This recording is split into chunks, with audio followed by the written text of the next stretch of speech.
एक लड़की थी। कुदरत ने उसे खूबसूरती देने में कोई कमी न की थी। अपने माता पिता की इकलौती जान थी वह। पढ़ाई करने के साथ साथ उसे चित्रकारी करना बहुत पसंद था।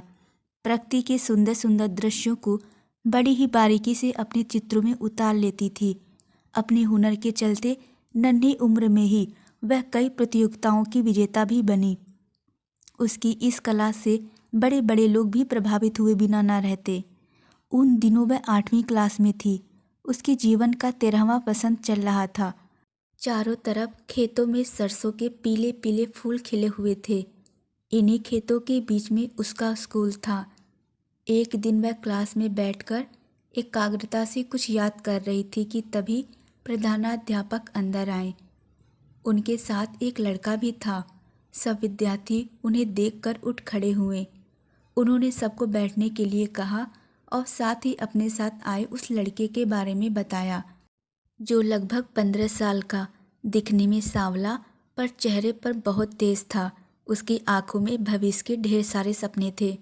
इतनी कम उम्र में उसने किताब लिख डाली, जिसके प्रचार प्रसार के सिलसिले में वह बहुत दूर से आया था। फिर उसने अपनी लिखी अच्छी अच्छी कहानियाँ सुनाई, जिसे सुनकर सब गदगद हो गए। उसने सब बच्चों से जीवन में खूब मेहनत और लगन से पढ़ने लिखने और कुछ बनकर दिखाने की बात कही। सुनकर सबने खुशी खुशी उसकी लिखी हुई किताब को खरीदा, उस लड़की ने भी। फिर वह लड़का भविष्य में फिर अपनी नई किताब के साथ आने को बोलकर तो चला गया, पर उस लड़की के मन मंदिर में अपनी मूरत छोड़ गया। वह उस लड़के को खूब याद करती, उसकी किताब को बार बार पढ़ती और उसमें छपी उसकी फ़ोटो को देखते हुए उसका जीना भरता। वह हमेशा यही ख्वाब देखती कि काश उस लड़के से उसकी शादी हो जाती तो वह खूब कहानियाँ लिखता और वह उसकी कहानियों के लिए सुंदर सुंदर चित्र बनाती। शायद इसलिए क्योंकि उसके सपने और अरमान उस लड़के के सपनों से बहुत मिलते जुलते थे। समय पंख लगाकर उड़ता रहा। वह उस लड़के का इंतज़ार करती रही। रोज़ भगवान से उसकी नई किताब के लिए प्रार्थना करती। धीरे धीरे दिन, महीने और साल गुजर गए, पर वह लड़का फिर कभी नहीं आया। वह स्कूल से कॉलेज में पहुंच गई। अब वह काफ़ी बड़ी और पहले से ज़्यादा खूबसूरत हो गई थी, पर ना जाने क्यों वह उस लड़के को कभी भूल ही नहीं पाती थी। ग्रेजुएशन के बाद उसके माता पिता ने अपनी प्यारी बेटी के हाथ पीले कर दिए। शादी के दिन वह उस लड़के को याद करके खूब रोई।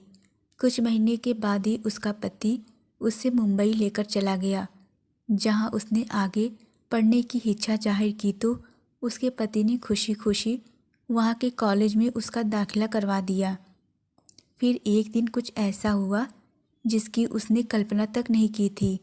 वही लड़का जिसके ख्वाबों और ख्यालों में वह हमेशा खोई रहती थी, आज कई सालों के बाद वही उसकी नज़रों के सामने था।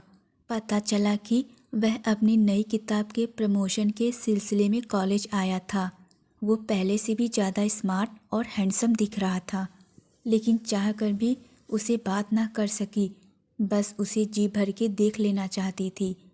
पर इस बार वह अपनी किताब खुद लेकर नहीं आया, बल्कि सबको ऑनलाइन खरीदने के लिए कहकर चला गया था।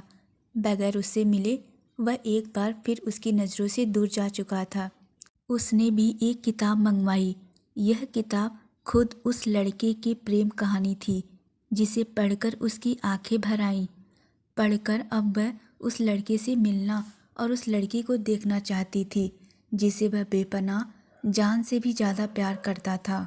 संयोग से कुछ दिन बाद ही वह अपने पति के साथ गेटवे ऑफ इंडिया घूमने गई। वहाँ अचानक उसे समुद्र की तरफ देखते हुए वह लड़का दिखा। उसे मिलने के लिए जैसे ही उसने अपने कदम आगे बढ़ाए कि अचानक एक बेहद खूबसूरत हसीन लड़की प्यार भरी मुस्कान बिखेरते हुए उस लड़के के पास आई। उसके दोनों हाथों में आइसक्रीम थी, जिसे दोनों बड़े ही प्यार से हंसी खुशी से खाने लगे। पहले तो वह उस लड़की की खूबसूरती को देखकर शर्मा गई। फिर उसे एहसास हुआ कि उस लड़की के आगे खुद वह कुछ भी नहीं है, और उनका आपस में इतना असीम प्रेम देखकर उसे अपना प्यार नहीं के बराबर लगने लगा। उसे मानना पड़ा कि जोड़ी ऊपर वाला बनाता है और जो होता है अच्छे के लिए ही होता है, क्योंकि हम जिसे चाहते हैं वह हमें मिल जाए तो वो प्यार नहीं होता, बल्कि हम जिसे चाहते हैं वह हमेशा खुश रहे, यही प्यार है। सोचते हुए उसके कदम पीछे की तरफ मुड़ गए, अपने पति की तरफ चली गई।